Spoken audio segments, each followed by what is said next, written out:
You are about to enter the Shockwaves Skullsessions podcast on ShockwaveSkullsessions.com. And now your host, Bob Nalbandian.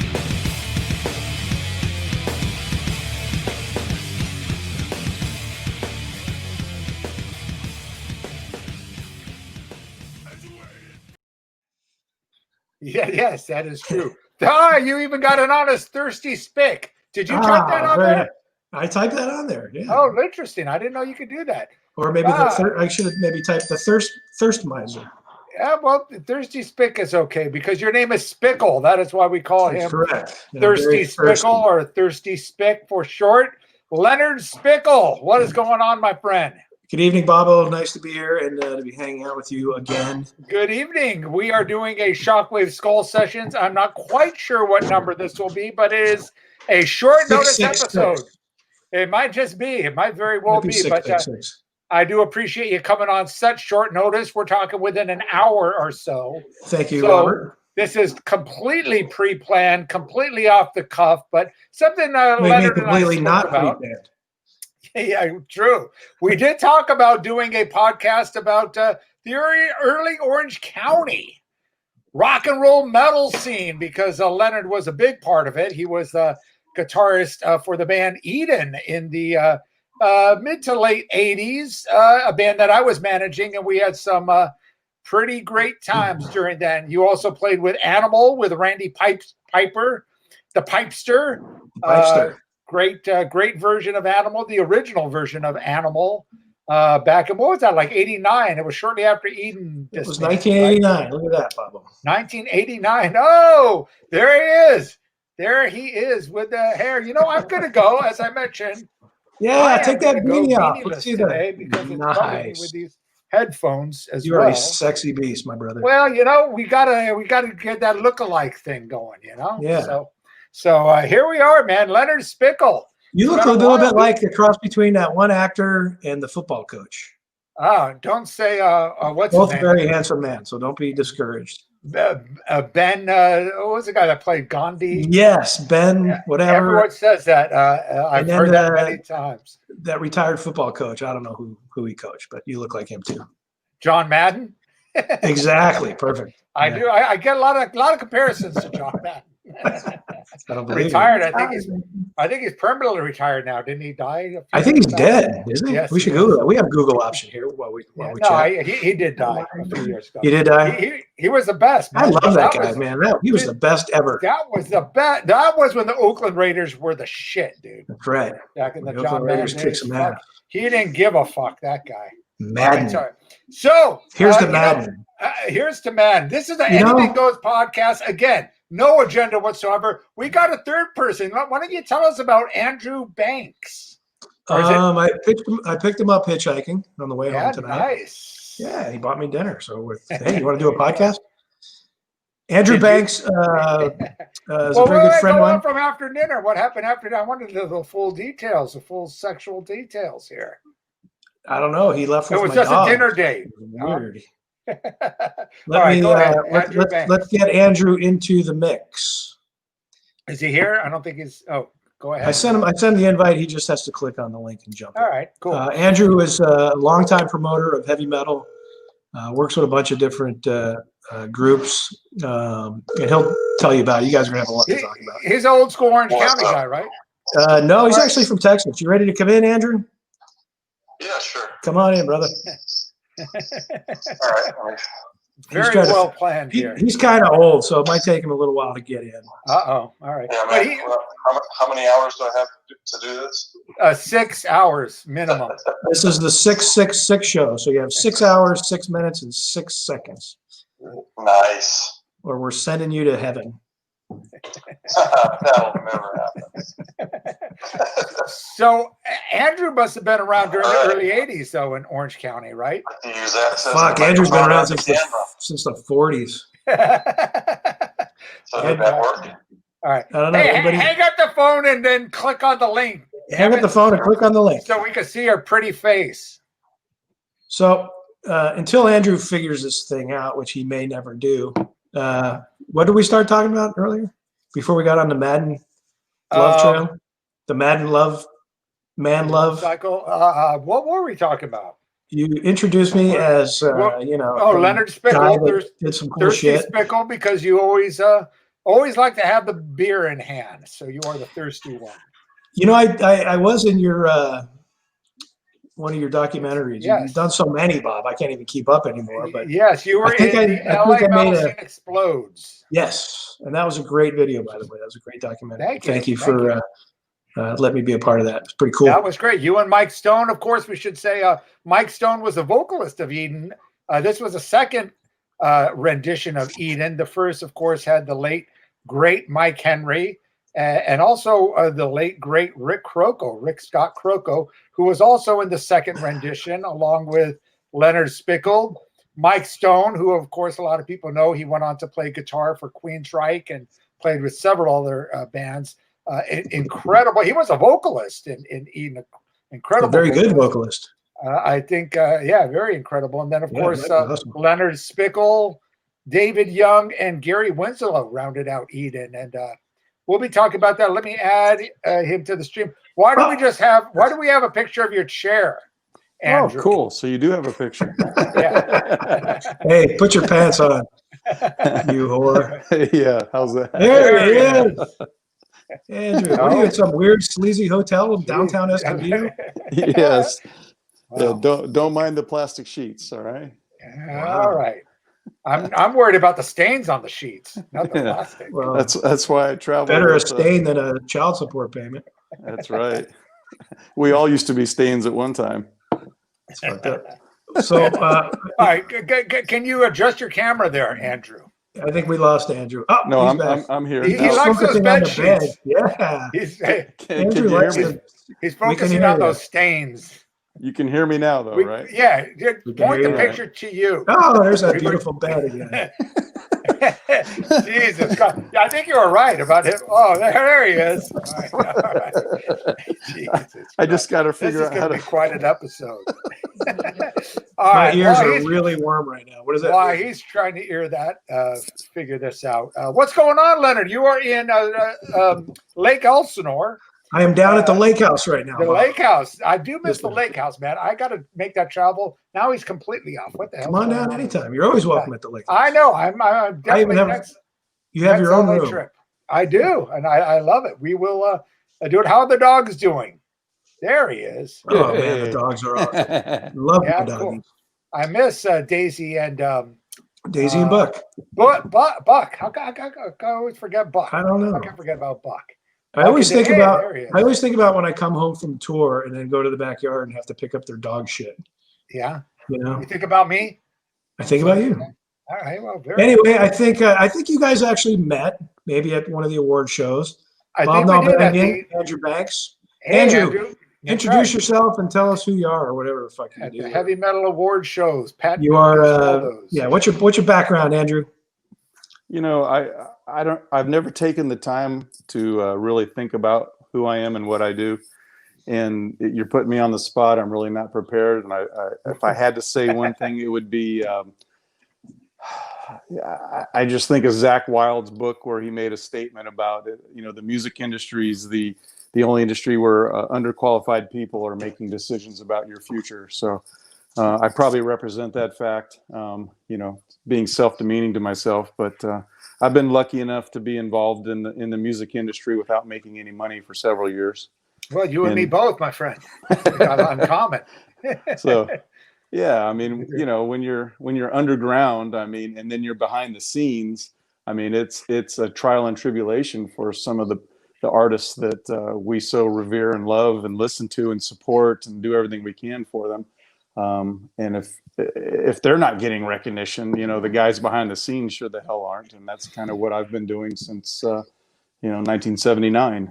Wow. Well, we're going to talk about that because we're going to talk about the early Orange County metal days of the 80s because, of course, Leonard was a big part of that being in Eden. And we experienced a lot of stuff. A lot of people, you know, ask about Orange County because Orange County and LA really kind of go hand in hand. It was, you know, we had a lot of the great clubs, you know, in the early days, you know, the Woodstock, Radio City, Concert Factory, and then, of course, the Jezebel's Marquee, which was Joshua's before that. And a lot of cool clubs and cool metal scene. And of course, bands like Metallica and Slayer and a lot of the, thrashier bands, Dark Angel, they all started out in the Orange County scene. So, and from what I understand from Leonard, is you were involved with Metallica in the early days. Is that true, Andrew? Tell us about that. Yeah, to some degree. I mean, it was 82, 83. I think it was 82. Okay, before Kill 'Em All came out. So when they yeah. No, I was playing the Orange County clubs. Yeah. Yeah, I was watching. Well, at that time, I was owner of a magazine called Heavy Metal Times, and we were actually. I remember that. Yeah. We took a trip from Texas to California, and we had quite a few things lined up. So you were living in Texas then in 82? At that time, yeah, that time, and we were at the country club watching Y&T perform, and I felt this tug on my shirt, and I turn over to my side, and I don't see anybody, and then I look down, and there's some guy, and it turned out to be Lars, and he's yelling at me, and he's handing me his demo tape, and of course, this is the very, very first lineup of Metallica, and the No Death Till Leather, Ron McGovney and Dave Mustaine, No Life Till Leather. Yeah. that and I still have the cassette somewhere. Now, why did he tug on you? Did you have like a shirt on, or like a metal shirt or a jacket or heavy? Did he know you were from the magazine? Or he knew. Was he it knew. Just No. He knew that we had an armadillo in his pocket. Oh, one of those. Well, that'll attract any rock star. So. But funny thing, just jumping slightly ahead, we were the first music publication on record to feature an article and photographs of Metallica. I might have to argue that. We had Metal Mania magazine that Pat Scott, we were just talking about that, Pat Scott and I wrote. Yeah. Had a fanzine, actually. It wasn't a proper magazine. So I still have some of those. I have those in my collection. Mania, Ron Quintana. Yeah, issue number 5, I think, was one of the originals. But I'll give you credit because you were an official magazine. I do remember Heavy Metal Times, though, quite a bit. That was the you had New Heavy Metal Review, which is Slagle's magazine. Right. And he quit that when he started Metal Blade, him and John Cornarins. And then there was what's his name? From Azra Records, Dave Richards. World Metal Report. Remember that? And that was like a full magazine. That was Dave, and I don't know where Dave's at and what he's doing, but he's still around. He's still around, believe it or not. Yeah, Dave, I think he must have been inspired by what we did at Heavy Metal Times because Dave was instrumental in naming the band that I was managing at that time. Which was? Well, the band was Tyrant, but there were several Tyrants out at that time. And, not the LA Tyrant? Well, no. These guys were from Glen May? From Colorado Springs, and we needed to rename the band. And Dave helped us come up with Jag Panzer. Oh, wow. So that's how you knew Joey Tafoya.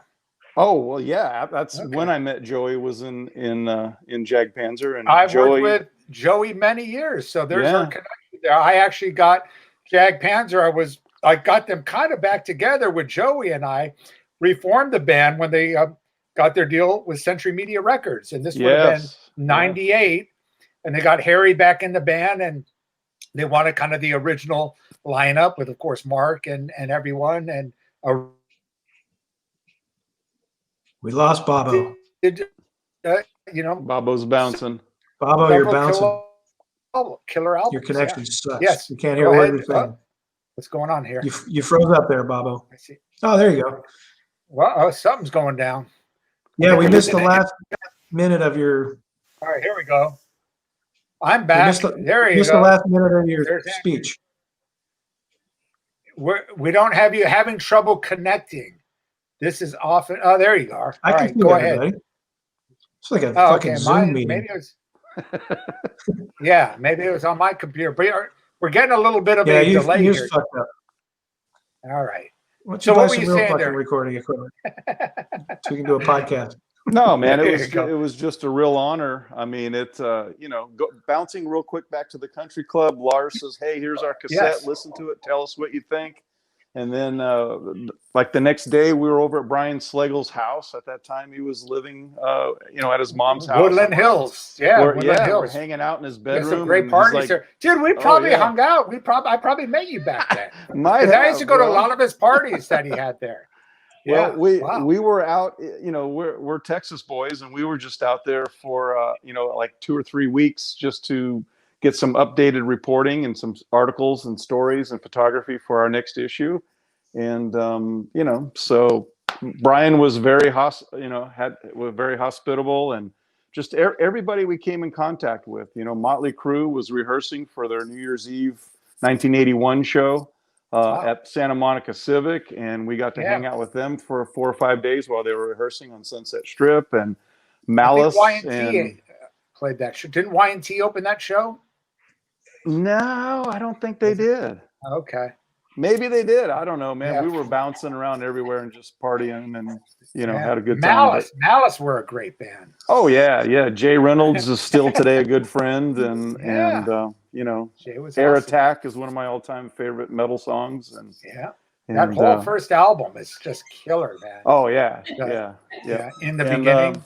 That metal show, I was able to get Jay in the audience at that on an episode of that metal show, and the guys Don and everybody, they were kind enough to recognize that we were sitting in the audience. So nice. Yeah, Very cool. It's that level that it's like I'm the guy that's sitting on the side. I'm not the guy. And that's are just old school. Truly, that's awesome. Truly old school. I've just produced some Jag Panzer stuff and did a lot of photography for them and helped get them together, helped them get their first record deal, which was with Dave with Nazareth. And were you involved in the first EP or just the Ample Destruction album? Well, the EP I'm credited as executive producer. Wow. Okay. Yeah. So that was cool. Yeah.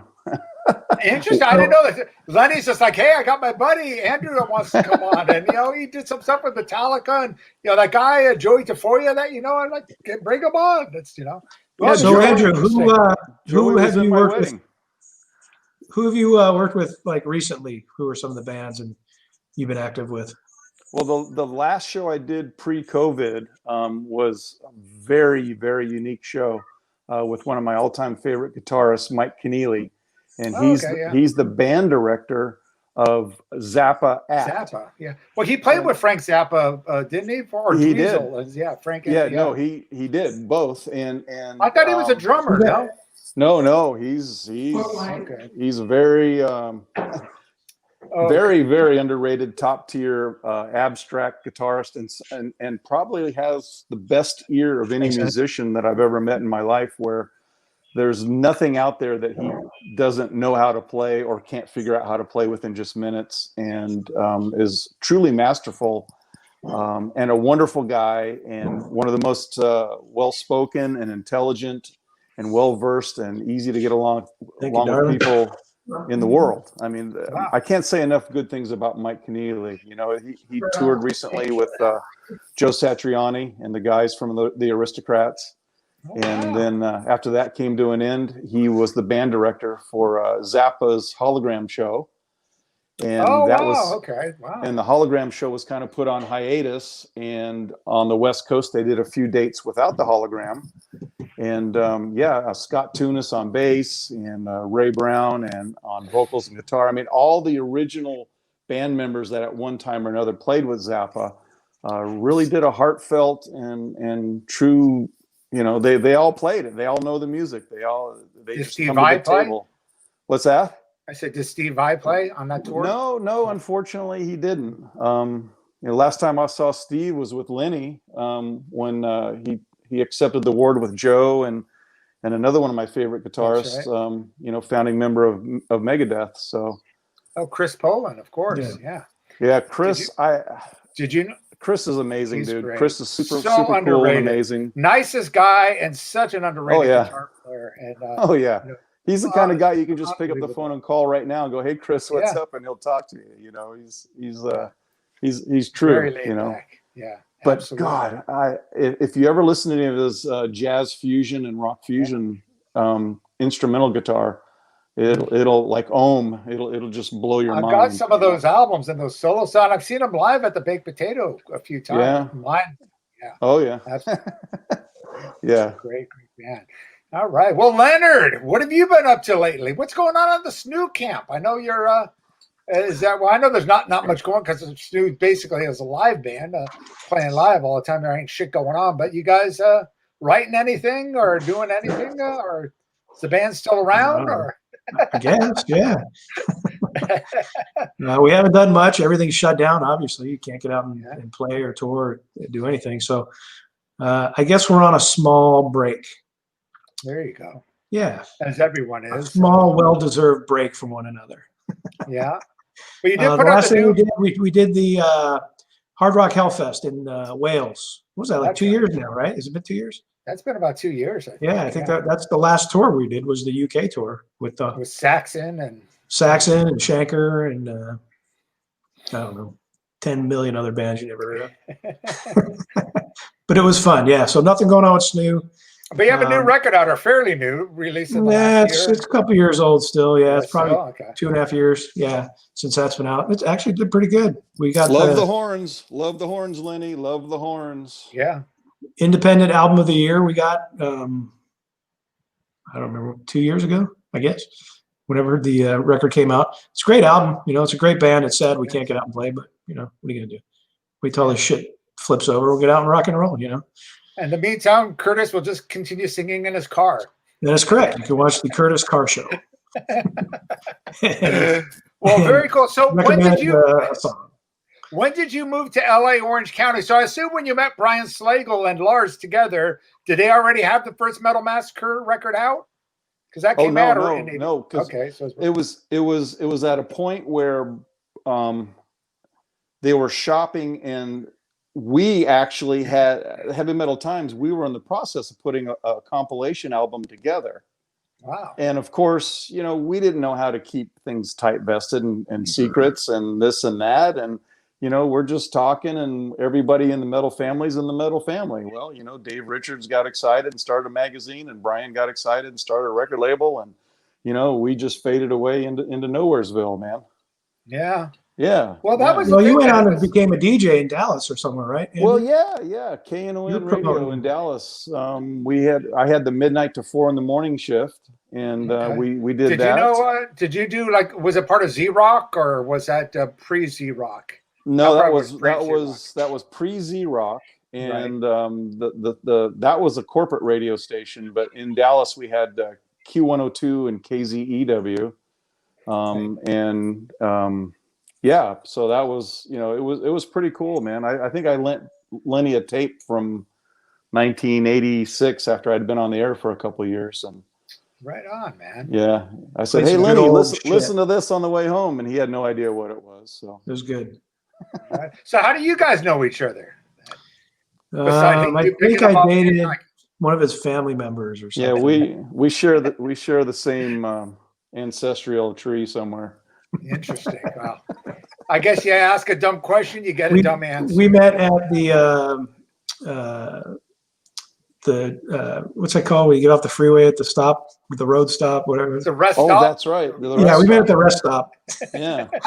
The truck stop. Okay. Right. I go, hey, George Michaels, what are you doing? And he goes, fuck you, I'm Lenny. I'm going, oh. Well, and look at how it ended here, you guys. And here we are today. There you are on the Shockwaves Skullsessions podcast, 6 sharing it with the world.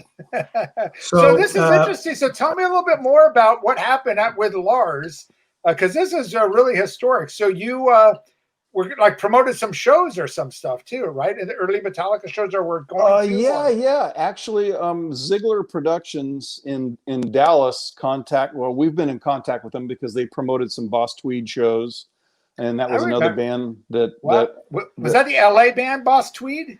No. This is the Dallas band Boss Tweed that shared the same rehearsal studio as Pantera. And just to throw a little more trivia out there, if you ask any true metalhead, who the original singer was for Pantera, what are they going to tell you? You, Andrew. Yeah, no, Terry. They're gonna say Terry Glaze. Yeah, right? I know that. But Terry was actually the Oh, second now singer. you know it. And No, I had Yeah. those. They used to send me the Metal Magic and the Projects in the Jungle. Oh, yeah. I had a fanzine called the Headbanger. Do you remember the Headbanger? We used to trade stuff, I think, or with one of your Yes. guys in Texas. That's the Headbanger right. fanzine, which was That's right. 82, it came out. And that was you you know, guys too. Yeah. That was yeah. So that's good times. Yeah. yeah. So we both got started the same way, doing fanzines, and Right, then right. and then after that, I wrote for a few other major, I did a little bit of stuff for Hit Parade, this, that, but it was mainly a Metal Rendezvous. You probably remember John I do. Stransky, and he was in the Bay Area as well. Metal Rendezvous, they went full color and did the full thing for a while, and good times, man. Those were great times in the early, throughout the whole 80s, up to the late 80s. I think that lasted, and damn. Well, everybody in that era had we were all on an equal playing field, if you think about it. I mean, there was no one knew the greatness that Metallica was going to have, and no one knew the short-lived lifespan of other bands, and no one knew how great White was going to turn out to be the way they were, and Rat, Dante Fox, Wasp. Yeah. I mean, I remember seeing Wasp, on Sunset Strip play, and speaking of which, I got to give a mindless plug. This very DVD nice. just came out today. Chris Holmes' Mean Man, and I'm very honored to be a part of it. I'm featured in the DVD. My good friend Antonio Antone in France directed it, and it's on Cleopatra Entertainment. You could get this as the Blu-ray. It is out. Should be out everywhere on DVD. You could get through Amazon and all that. I don't know as far as digital outlets, but great. What great is it, Bob? movie. Is it a biography? Is it? It's a documentary. Yeah, Okay. a documentary. Yeah. Oh, it's I'd love fun. to watch that. Very entertaining. That would be cool. Yeah, I need to see that. Yeah, it's That would good. be way cool. Tell those Definitely check it fuckers to out. send me a copy. Andrew too. Yes. Well, anyway, what you were saying, Terry was not the first singer of Pantera, to go back to that. Right. The first singer actually went to Boss Tweed. Okay. Back when, Pantera was the spandex era, and the era they, kind of shy away from. But, hey, listen, it's a part of who they were Everyone at one time. was doing it, sure. We saw them in concert in clubs around Dallas, Fort Worth, and they were all super, super cool dudes. We'd go over to their house and hang out, and their mom and dad were super cool. Pantego Sound was the recording studio where Boss Tweed recorded their first demo, and then a year later or two is when Cowboys from Hell came out, and that was one album that, like, when you pick moments in music history and you talk about metal and super changing. I mean, there's all these moments in music where you can say, wow, that was an earmark moment where it changed things, and Cowboys from Hell really just did it. Absolutely. It really blew us when away. That came out, especially the production on that too. Terry Date, that raw guitar tone, and it was like, wow. Yeah. I remember seeing them at the Foundations Forum. I think that was their first show in LA. You remember the Foundations Forum they used to have in '90, the big heavy metal convention, Bob Chaparty and Walter. Oh, it was like the big metal convention they did every year. And it played in the hotel ballroom. You were at a couple of those, right, Leonard? The Foundations, Sure. You remember? Yeah. You were when that first Pantera album came out, I literally went and replaced all my pickups with a Dimebucker. The Cowboys Daryl's pickup. Yeah. Yeah. It went in every single guitar I had at the time. Yeah. Well, during those first two records, they used to send me stuff, and you were saying they were real nice guys, and they were kind of your generic, kind of like the LA metal thing, but we were into that as well. And they sent me, the vinyl of the Metal Magic and Project and the I remember, and I think it was Daryl, either Daryl or Vinny sent me a whole package. He sent me the T-shirt, the original Metal Magic T-shirt with a drawing on it, and then a picture of them on the back, and it was a jersey with blue sleeves. And I ended up, afterwards just giving it away to someone. Someone was a big, when Cowboys came out, and I didn't think. I think he kept bugging me. I go, here, yeah, take it, whatever. And now I'm not sure they probably only pressed a few hundred if that back then. And but they Bobo, have you been to Daryl's strip joint in Dallas? We did go there, yes, when I was there with Stanley Rose. We went there during the day though, so there wasn't really much action. But you mean during the day as opposed to the night, not the day like back in the day? Yeah, it was the day. It was the day shift. The day shift. You had the grandma. It wasn't quite as entertaining. But so you grew up in San Antonio then, correct? And then moved to Dallas, or Andrew? No, it was always Dallas. Lived in Dallas a couple, 13 years in total in that time frame. Because you had a lot of cool metal bands. You had of course, the Texas Slayer, who was in competition with the LA Slayer. Right. But I say San Antonio because I know there's that station in San Antonio. And Bobo's gone again. Metal. I mean, they play like Riot and Saxon and Legs Diamond, and all these bands became huge in Texas because of Anthony, Joe Anthony, I think his name. Yeah, Legs Diamond could go to San Antonio today and sell out a show. Yeah, crazy. Yeah, they're huge. They're huge there. Kiss me if you miss me, but don't mess up my hair. So it's kind of funny Satin how Peacock. Yeah. Andrew, what was that song you were telling me about earlier today? That was a great record. Oh, Pile Driver. Yeah, what was the song? Oh, yeah, off their second album called "Unsuck My Cock." Yeah, love it. You know that album, Robert? I've heard of Pile Driver. I don't know that record though. Yeah. Sex with Satan was pretty. Put it this way: between them and Venom. When Venom's first album came out, that was one that you had to kind of digest in pieces because nothing like that had been out before. That was scary as fuck when In League with Satan, that first single came out. It was like, holy shit. These guys for real. And it was, Black Sabbath's one thing, but then when you really, it's like watching a horror movie that does these cutaways. But then, it was that back then, man. 1981 or whatever, 81 when that came out. Yeah. Scared the fuck out of you, huh? Yeah. Well, Pile Driver came out in 85 with their first album, and it was kind of meant to be like a mockumentary. Not to be confused with Artemis Pile Driver. No, much later. And by the way, what do you say? Joke, a little spoof on a Skinner drummer. Anyway, go ahead. Yeah. Well, part of my life is promoting music, and I did promote Artemis Pile's solo band. And, really? Okay. Great musicians, great performers, and that's a great documentary too. A lot. It kind of went under the radar, but he was. They had a lot of legal issues. That was also through Cleopatra. If you ever have a chance, Street Survivors, is that what it's called? Something, I believe. I think so. Yeah. Artemis Pilot. It's not a documentary. Excuse me. It's a biopic, as they call it, and it reenacts the plane crash and everything. But it's really well done, I thought.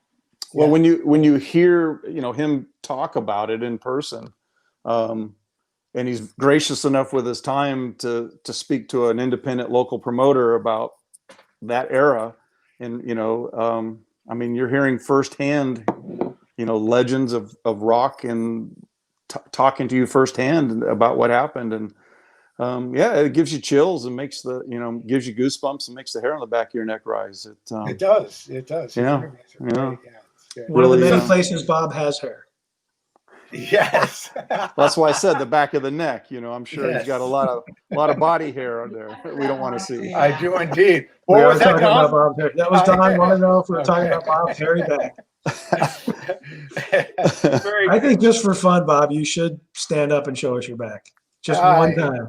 Just one little peek. I don't know. We could braid that fucker. It's not that bad. Bob's the only guy I know with dreadlocks on his back. See, Thirsty was all upset that we're giving you too much time here, Andrew. He thought he was going to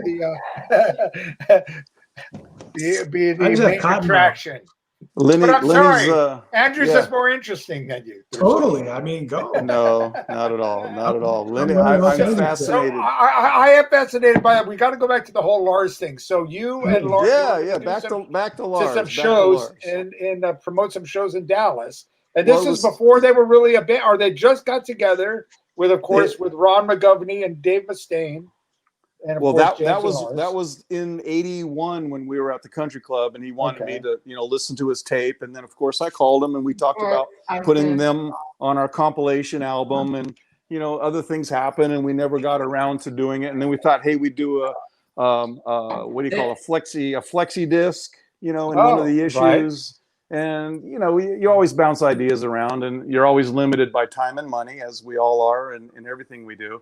So it never really happened. And Brian got up and running, and put him on Metal Massacre, and we were just so supportive of that and so happy about that, and all the other artists that were on Metal Massacre. And but the show we promoted was in Tyler, Texas, after the release of Kill 'Em All, and they were the opening band for Raven. Athletic Rock. The Kill 'Em All for One tour. In 1983, they did a small tour, and we were fortunate to not only promote them for the Tyler show, but it got wild and crazy, and we took a week off work, and we went from date to date and hung out with them, and just acted like 22-year-old kids that we were at the time. Right on. Yeah. So did you have an offer to do some, promote some shows or do some work with it? Well, that Metallica was, at the time? Lars wanted to do something, and I did too. But at that time, I was a little bit more invested in the Jag Panzer camp. We lived in the same city We're actually for several probably years. bigger at the time, because they had the albums that had Ample Destruction. When did Ample Destruction come out? 82? 84? Or no, the EP came out 83. Yeah, 83 for the EP, and Ample came out so in 84. it was the same time Kill 'Em All then. Yeah. And look, I'm a sucker for neoclassical shred, and I love Joey's playing, and Joey's a great guy. He was in my wedding 30 years ago, and we've been friends ever since. So looking back at the experiences I've had with the people I've had them with, maybe I could have been at an intersection where maybe I should have invested more time with my connections with Lars and Metallica, but nobody knew that. Us, nobody. Everyone was on an even playing field at that time. When they were in LA, you never knew. Especially before they hit the Bay Area and they got really accepted in the Bay Area. When they were in LA, and I keep telling people that, it must have been mind blowing first time you saw Metallica. It's like, no, not really. They weren't that good. They were their very first show at Radio City in Orange County, and it was very, very rough. They never did any kind of parties or anything before that. They just went straight to the clubs, and it was rough. Their first several shows in LA were or LA, Orange County, mostly Orange County. I saw quite a few of them. It was not the Metallica you would have seen today, or even the Metallica you would have seen on the Kill 'Em All for One tour. I mean, when I saw that tour, it was like, holy shit, they had improved so fast. Oh yeah, dramatically. That was an amazing tour, amazing performance, and James. It was almost like they were on a co-bill. It really wasn't like they were opening up. Yeah. It's not fair to say they were opening up. I mean, it was truly a co-bill. It pretty much was equal time, and they had equal performance and energy. And it's just that Raven had a few more albums out, and they, of course, if you're traveling from Europe, to the States, you're going to want top bill, but. Sure. I mean, that's why the T-shirt said, what does it say? It said, Kill 'Em All for One. Kill 'Em All for One. I mean, it was a co-bill when you really get down to it, Are you disappearing on us for a minute there? Say what? Did you tell me you're going potty? Oh, is there something dirty going on behind the curtain there? What's going on behind curtain number 2? You want to make your predictions there, Andrew?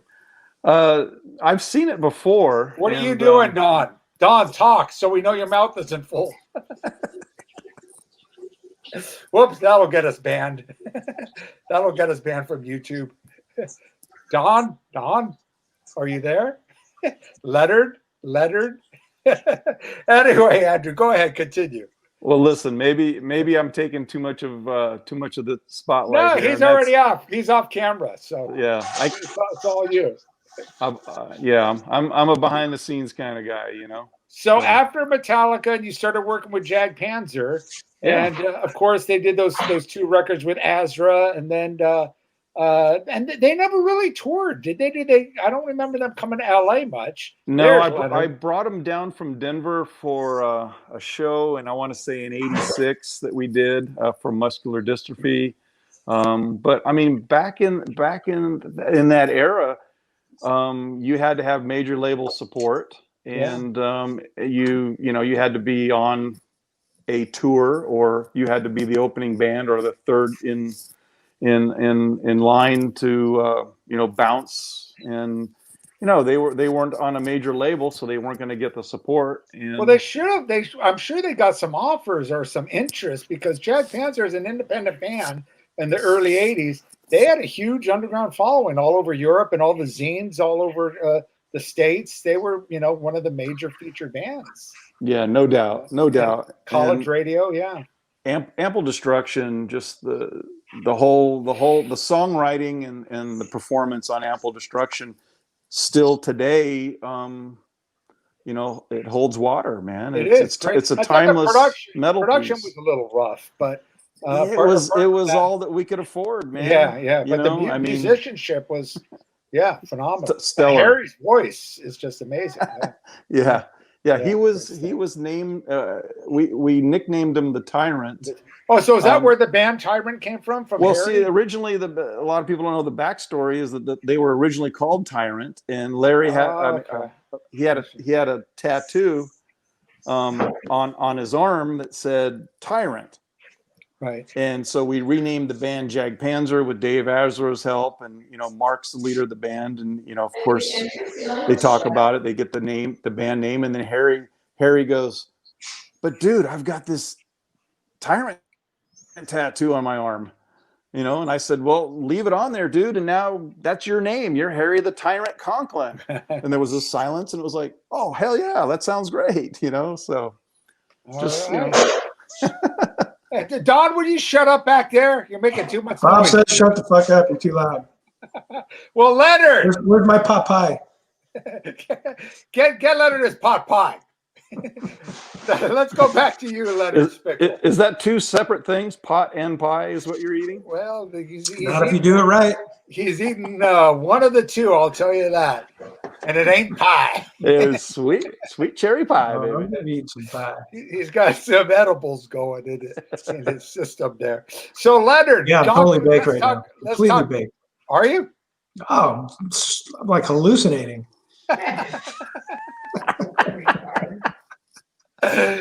So, Doc I pre-Eden. don't even know who you guys are. On the East Coast. What was your band called? You actually something sweet. Murder Sweet. Murder Sweet. Murder And Sweet. you had a single out back in the Murder Sweet out of Milford, Connecticut. There you go. A very rare collectible. As a matter of fact, if you get your hands on that, grab a copy. They're like $500 on eBay, and I don't see a penny of it. This is bullshit. Or should you? Bullshit. Yeah, so Murder Sweet, great band, great. Did you guys play out much back east? Yeah, we did a lot of shows back in the Connecticut area. New York. We did New York. So we're talking early mid 80s. Early 80s, yeah, like Wow. 80, maybe 82, 83ish. So back when you were like 6 years old. Huh? Yeah, I was like Back then. 9. But yeah, we did the Connecticut scene. We did New York. All the heebie-jeebies or whatever the fuck those clubs were called back then. CBGBs. CBGB. Oh, yeah. You actually played there. Wow.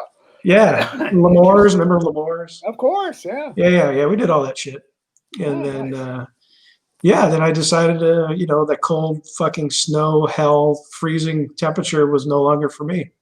There you go. I was actually this. A lot of people probably don't know this. Not that anybody would care anyway, or who a lot of people even are. But my original plan. What? Speak, Spickle. Speak. my original plan was to move to. I think Andrew's on ecstasy. No, I keep dropping my drugs, and I gotta find them in the carpet, man. You goddamn drug addict. Dude. We're gonna just start calling him dude. Yeah, You look like the dude. You are he's the dude. total dude. God, I just thinking of that now. What movie was that? fucking what was it called? God, Jesus Christ! How could I forget? Come on, Anyway, dude. What movie were keep you? talking. I was wasted. I don't remember. But the Great Yes. Lebowski, the Yes, the there Big we go. Lebowski. There we the go. The Big Lebowski. That's the dude. Yes. Yeah, Lenny, I told you I was going to the Meatmen concert a few years back here in San Yeah. Diego, and he rides a bike, and I rode my bike in and just walked into the venue where the bar was, and there happened to be an empty seat right there, and he's like, "Hey, dude, what's up?" And I'm like, "Are you calling me, dude?" And sat next to him and shot the shit, and he bought me a few drinks, and we hung out, and then of course the Meatmen came on stage and just fucking destroyed the venue. So Who are the Yeah. Meatmen? who are the Meatmen? War of the Superbikes was a track that I played in the early 80s on radio all the time. Okay. Tesco V, I've got a bumper sticker on my truck right now. I don't know if Lenny's seen it or not, but it says Tesco V for president. He's the lead singer and founder of the Meatmen.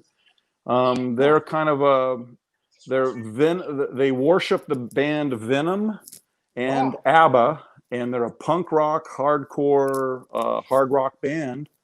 That Now, I know the Meat Puppets and I know the Minutemen, but I don't know the Meatmen. Interesting. No, way up there, way up there. Really? Really? Way up there. Really, Bob? You don't know the Meatmen? You? So you're fucking with me now, I take it. Were they, No. was Hey, it your band? No, Were they- no. I never heard. I don't No, think they I have ever heard. several albums out. Wow, the Meatmen. One of my favorite songs they do is "Men, Meat, and Fire." Okay. I mean, See, I hear Dawn laughing in the background, so I know something's up.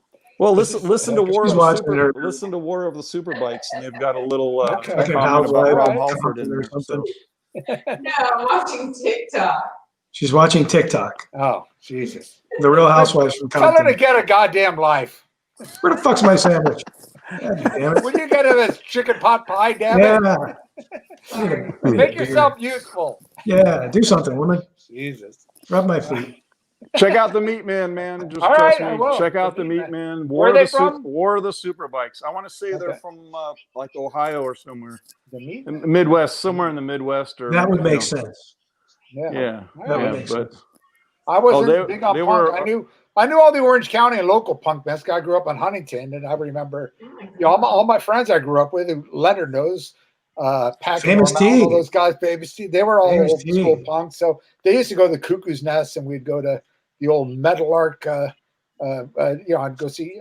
I never went to the Cuckoo's Nest. I never got it. They tried to drag me out there, but I would take them to see Metallica and Slayer at the Woodstock in the early days, and but I did go see like the Vandals and the Dickies and bands like that. But Bad Religion, all those Channel 3, all those bands back then. Yeah, that was. Perfect. But I knew all the local stuff. I don't know. I'll check out the Meatmen. There you go. yeah, well, I would religiously play the Meatmen and Raw Power Okay. on every one of my shows over on the weekends. So check out another band from Italy called Raw Power. I've heard of them. Yeah. Yeah. Again, I guess all big Iggy Pop fans, I would assume. Well, it's that's how they got their name. But I mean, it's like taking that energy of the Stooges and doing as much methamphetamine as you possibly could in 24 hours, and then going into the studio. I mean, it's on 10. It's Iggy on 10. Wow, that sounds Yeah. like Leonard.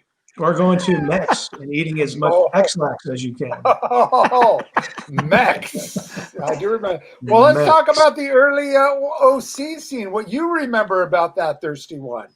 Well, I was actually verbalize about that. Some of the I didn't even know old days. Orange County was a place. I hadn't even. Oh, you didn't even moved know to Orange LA. County That's was. right. When we first met, you were in LA. Yeah, I was We living in auditioned Hollywood. you. I was And we living the aud- Hollywood dream. We auditioned you through Mark. What was his name? No, the I think guitar it was player. through Eddie Metal. Eddie He auditioned Metal. to sing. But we auditioned. No, Stone knew Mark. Oh, Stone knew Mark. Okay, not Yeah, Mark. they- Mark Welty. Welty. Yeah. Okay, Mark no, there was another guy that we auditioned on guitar. He didn't work out, but he said, "Check this guy out," and he recommended you. Are you sure? Because I think it was Eddie Metal that recommended me. Oh, okay. Maybe Andrew was tripping balls, man. Look at him. He's tripping balls. Is it? Wow. Oh, yeah. Yeah, Dude. you're all right there, Andrew. Eddie Metal, who actually played with Kurt Eddie Metal James didn't play with from anybody. Eddie Metal was No, Eddie he sang with Kurt James because I saw them once. Who's it wasn't Kurt James? Steeler. He was a guitarist of Steeler for a while. Kurt James replaced kicks Yngwie. ass. He's amazing. Kurt James kicks ass. Yeah, he replaced Yngwie in Steeler, Ron Keel's band, and then Eddie Metal had a band, was singing with him. Why he hired him, I don't know. But I do remember seeing them at the country club because Kurt James, from playing with Steeler, had kind of a name for himself. He's a hell of a guitar player. Yeah, amazing guitarist. Yeah. Eddie Metal got me two of my best auditions, ever. He auditioned for Eden and then called me up and said, "Hey, this band Eden's looking for a guitar player." He's like, "I'll call this guy. His name's Bob." And of course, it was kind of cool because I had heard Eden on KNAC. I'm like, "Yeah, these guys rock," And then again, I didn't even know what Orange County was. I didn't know what an Orange County was. I was all about Hollywood, and I showed up. I showed up for my audition for Eden with red leopard skin spandex underneath my holy jeans. We're like, and I thought they were going to kill me. I thought they were going to kill me. But I got the gig. So, and then we got Mike Stone a few months. And that's how I found out what Orange County was, because you got to drive to Orange County. I'm like, what the fuck is an Orange County? Where is that? I know how to get to the Rainbow. Yeah. Is it near the Rainbow? So you had no clue when you moved to LA. You just came out on a whim. You didn't know anything about the area, pretty much, or you just heard about just stuff you read. Well, I had visited Los Angeles back in way early 80s, like 81. I came out. I had some family out here, so we just came out and visited, and I fell in love with palm trees and the beautiful weather and the ocean. I just kind of knew I'd eventually get out here. But going back to where I almost didn't come here, before I moved to Hollywood, I was on my way to Nashville. I was gung-ho, ready to move to Nashville and play country music. Even back then? Yeah, because my so roots. Is it pre-Lenny Creek? This is pre-Lenny Creek. Exactly. Interesting. Way pre-Lenny Creek. So I was on my way to Nashville, and I got a call from a buddy. He says, "No, you got to come to Hollywood." But you were a rocker all the time. Were you actually into country then too, or was it? Yeah, I grew up on country music. I mean, I grew up on rock and roll. I grew up on metal. I love all music except for that rap crap. Not a fan. Although Snoop Dogg, I can give him props. He's good. Come on, you like Young Gravy, you know it. Young Gravy. So anyway, I moved to Hollywood. So I moved to Hollywood, and then Eddie Metal. I think we were roommates for like a day or something. But I got the call. That's how I got the audition for Eden. So joined Eden, and then cut to like 1989. Eden kind of was on a split. We were on a small break. Right. And I got a call from Eddie Metal again. And he said, "I just auditioned for Animal," which was Randy Piper. Yeah. After he left Wasp. He's like, "Yeah, they need a bass player. Here's the number." So of course I called the number. So you switched to bass because of course with Eden you were primarily a guitar player. You played rhythm guitar. Correct. I don't know what's going on with my camera. It's fucked up. So I'm like, yeah, I can play bass. I'm actually a much better bass player than I am a guitar player, and I've been playing a lot of bass lately. I'm really digging on it. Yeah, right on. So anyway, I called up. I guess it was Randy's manager or whomever, and Pat Siciliano. Pat Siciliano. No, it was the other Pat first. Oh, remember the other Pat? Pat. I think I used to see him around. Yeah, there were like two Pats. Yeah. Okay. So anyway, they sent me a tape, and I went and I met Randy and showed up for the audition. It was kind of cool when I walked in because there was Alex Nelson from Lizzie Borden on guitar. Right. It's like, wow, that's fucking Lizzie Borden there. That's cool. Yeah, there's Randy Piper. All right. And they hired me, and off we went. So thank you, Eddie Metal. That original singer was great. I saw Randy Piper. He was great. He had a rendition. I guess this would have been like 2000. Animal back together, and they played Paladinos, and they were fucking great. They had a singer, Halford type singer. He auditioned for Eden, remember? The Halford kind of singer? Yeah, he was a younger guy. Not Tommy Havoc. No, way before that. What the fuck was his name? Hey. He sang on most of the Animal stuff before we hired Tommy. Oh yeah. He sounded a lot like Blackie. Yeah, what the fuck was his name? He auditioned. That's the guy I'm thinking. I'm thinking he got you the gig for Eden because he came in. And, No, the singer, the other singer, okay. Eddie Metal got me the gig. I wish fucking Eddie Metal would audition for like Maiden, you know? Because then he can call me and go, hey, Maiden needs someone to do wardrobe. Would you fix your camera, goddammit? Are you okay, Andrew? You look like you're tripping out, man. I'm Andrew's tripping balls. Are you? I've had a few beers. Oh, all right. It's all good, man. You need to adjust your hair. Dude, you are totally the dude. You are totally the Big Lebowski. God damn. So that's how I found out about Orange County, moved to Orange County, and went to all the fun clubs with Bobo, including Sugars. Oh, well, that was a bar. But you didn't come by the time you got here. Yeah, ladies. So Woodstock and Radio City, Concert Factory, all those were closed, right? Yeah, so we had Jezebel's. Well, KNAC was in was in full force, man. We had the KNAC nights at the Faces. Mm-hmm. Remember Faces? Mm-hmm. At Red Onion. Check your face at the door. Yeah, and you remember the bowling alley had. That's right. There was. Remember, it was like Metal Night or something, or what was that? That is where I learned about gin Bloody Marys. There you go. The Garden Grove bowling alley.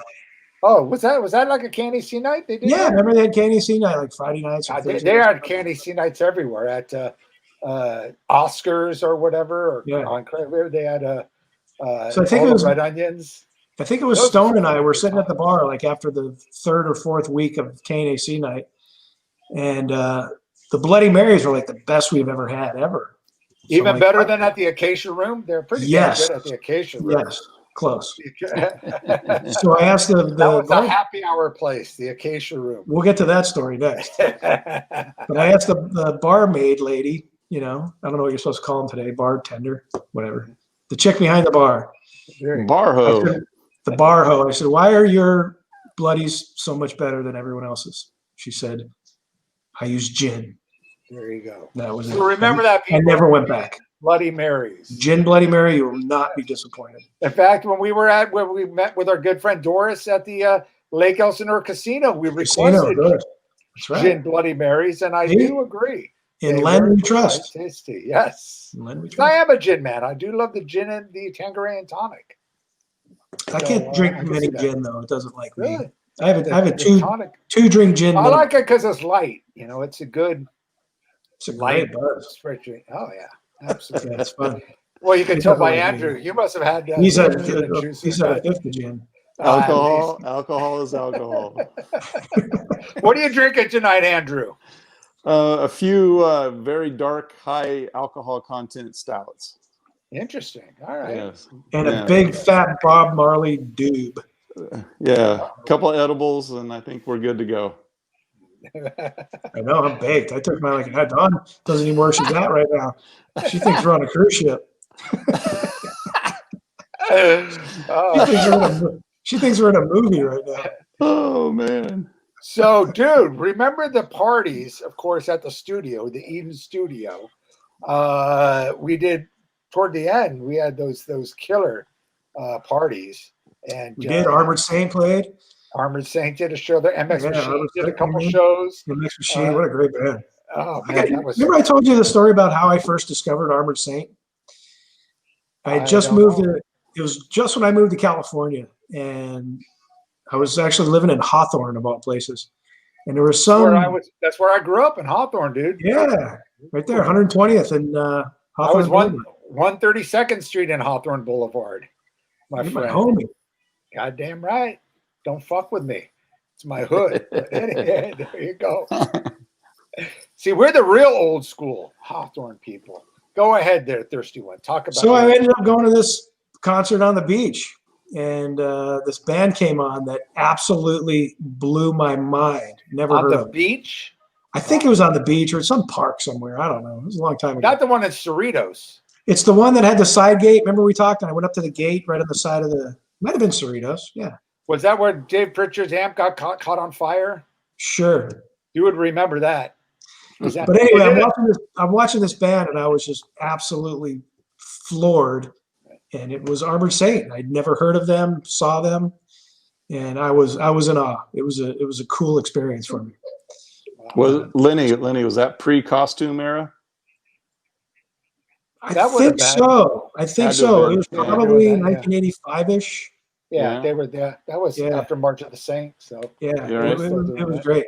And then later on, playing in Eden and getting to meet all those guys, great bunch of guys.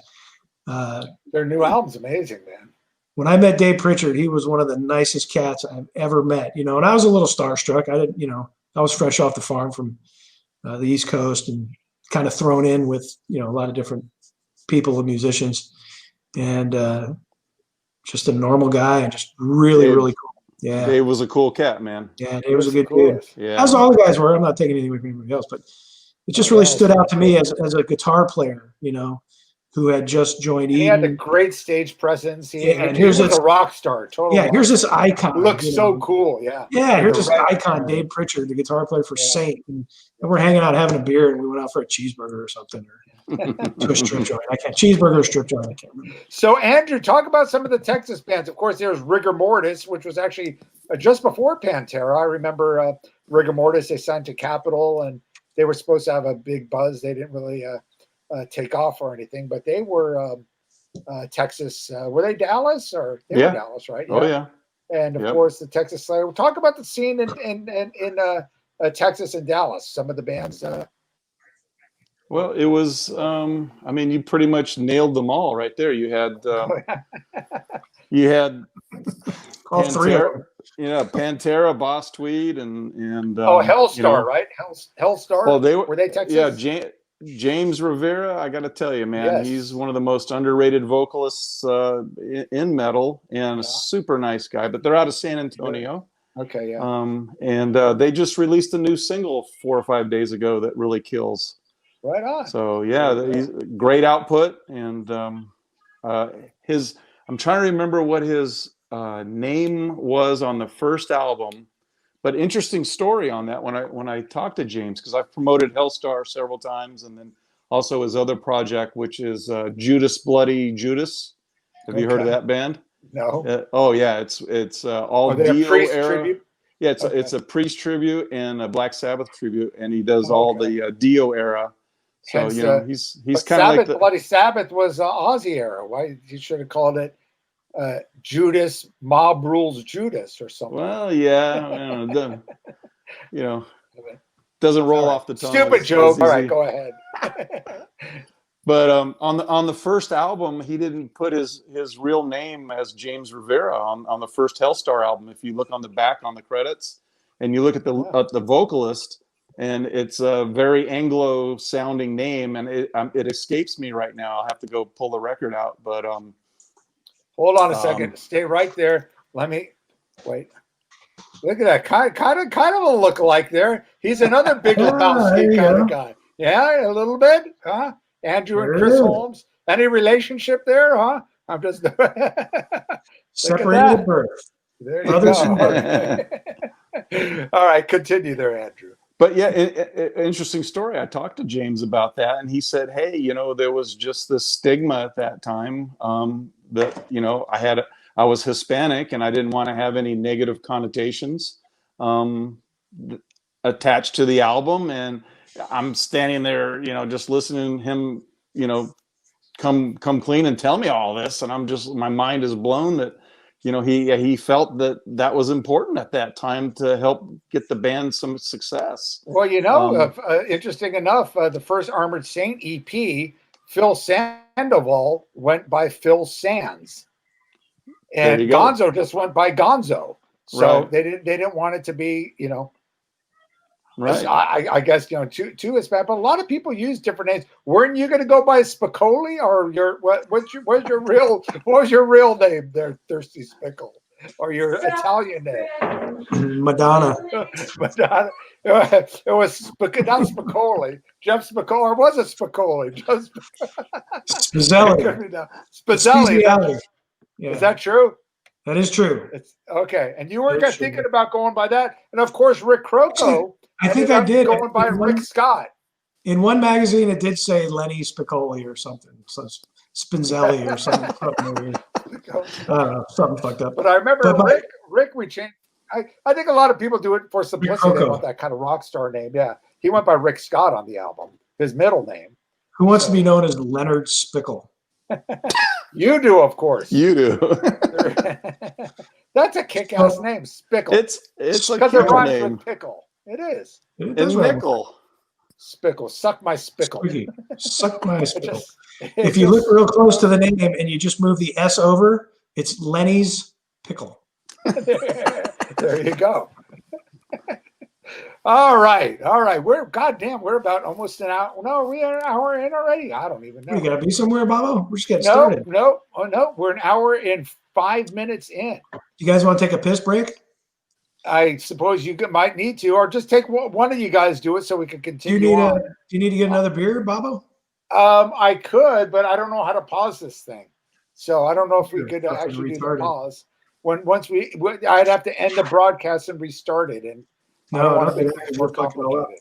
Yeah. Anyway, you know what? Let's edit this. Just hit stop cam, and then it'll keep rolling. But you're not there.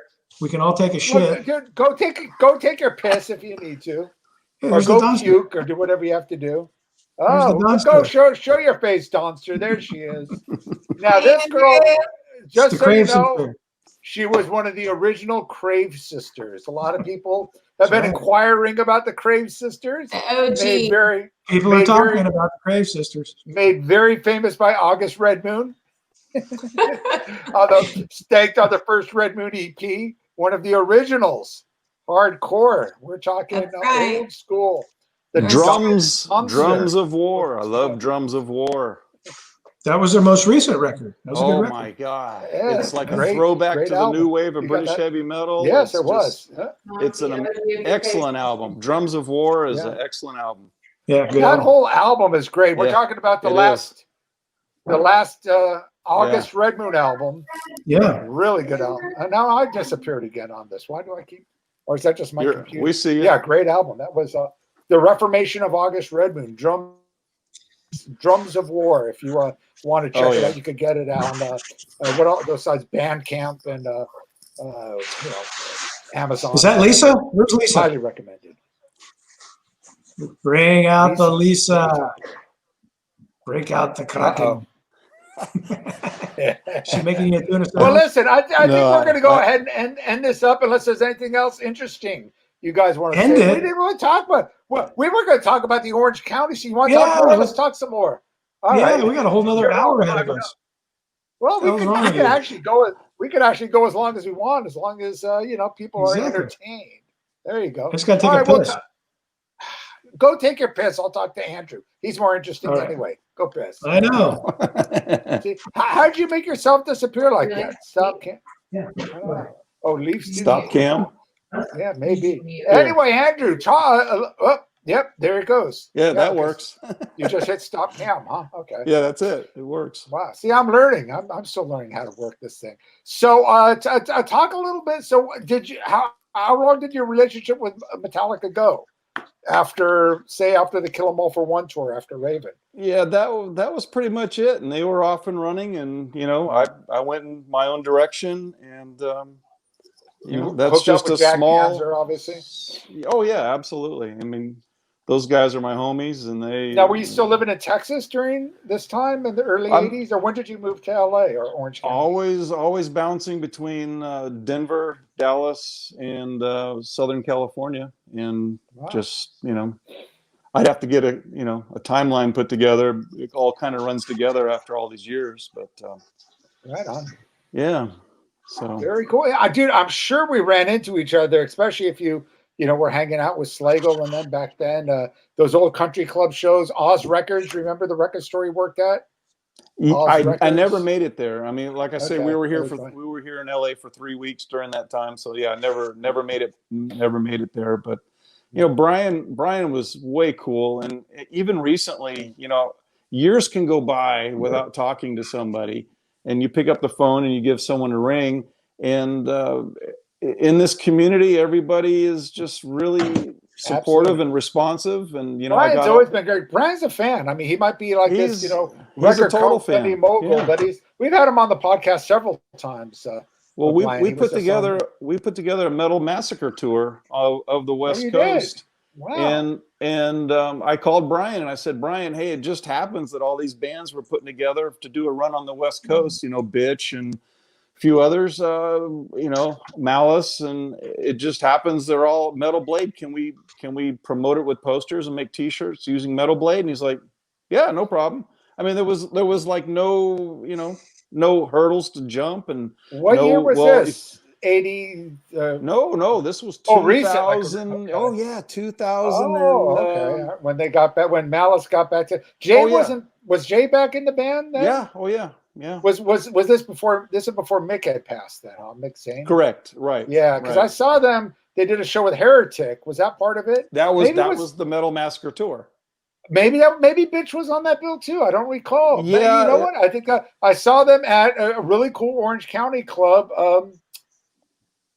They did the heavy metal, the metal night there. The come on, what's that club in Costa Mesa? I think Malone's. Okay, yeah. Malone's. Yeah, Hey, Heretic and up, Malice. That was a great show. Thumbs up to Eddie, man. That's it, Eddie. Yeah, that place is still around. The House of Metal. Still going, yeah. Eddie's House of Metal. There you go. Yeah. Well, they would be doing killer shows right now because right around NAMM time during NAMM weekend, they would always. I saw Uli Roth there, and they would always coincide something with NAMM. Yeah. No, he's a great guy, Eddie. Yes, Eddie from House of Metal. Did you ever experience the XG guitar tour, the Extreme Guitar Tour? I did not. Was that with Uli and Yngwie? Yeah, I was the main instigator behind all that. My brother Ted and we did all the financing for that tour. And really? It was a 24 or 26 city tour. And wow. Dean Sweat was our booking agent, and Jeff Agans was he ran merchandise back in the Rainbow days, and is a good friend of Uli's, and we all kind of came together, the three of us, and when you say Rainbow, Richie Blackmore's Rainbow days, or the Rainbow. Yeah, oh wow, yeah. Okay, yeah, oh man. And Craig Goldie lives here in San Diego, and I've done some work with him in the past, and Mike Stone sang with Craig Goldie for a while. Did you know Mike Stone at all? Eaton's old singer from Queensrÿche. He did an album. Craig Goldie had sex with my girlfriend. Ritual. I had sex with his girlfriend. One of the two. Was that Ritual? Was that the band? Ritual. He sang with him, and David Isley, I think, did some vocals with him there. But anyway, Craig Goldie. Yeah, we had. I think another underrated guitar player, Craig Goldie. You know what was amazing on this tour is we put together Craig. We put together a band that would be like an opening band for Vinnie Moore, and then Vinnie opened up for Uli. And so between Craig and we bounced around names, and we came up with the name of Black Knights Rising. We made the T-shirts, we had the merch, and it turned out to be on every night of the show. Everyone after the shows would say, wow, two things. One is I came to watch all these, Vinnie Moore and Uli shred it up. I had no idea that Craig Goldie was going to rip it up the way he did. And they were actually the sentimental favorites of everybody, even though they were, third on the bill. Sure. Because they played all the songs that Dio did, and you had Vinny Appice on drums, and you've got the guitarist for Dio and the drummer for Dio, and they just killed it, man. So this was the Dio the Dio Disciples. Before that. Okay. Yeah. Wow. And it was just an amazing tour. And very successful, and I was going to get to another point, but now I'm spacing out. But well, I do remember one of Dio's. I wouldn't say his last tours, but I remember Anthrax opened with John Bush. So it was like mid to late 90s by then. It was before, it might have been, The Threat is Real, Volume 8, whatever tour it was, or the one after, I think it was. One of Anthrax's last tours, I think, with Bush. But Dio did, Craig Goldie was in the band, and they were doing Stargazer. I mean, they went through some of the old classics, and Craig just, I mean, because he's a huge Blackmore fan, obviously, and he just fucking nailed it, man. Oh yeah, greatest song ever, you know. But yeah, they did a lot of old classics, from Heaven and Hell to Neon Nights to Die Young to all these old classics. I don't know if they might have even done Gates of Babylon, I think. So it was a great, all the good stuff. Yeah. We even did. Tell Don to shut the fuck up. Don, shut the fuck up. Your Real Housewives is trickling over to our podcast. Sorry. Said she's sorry. She won't do it anymore.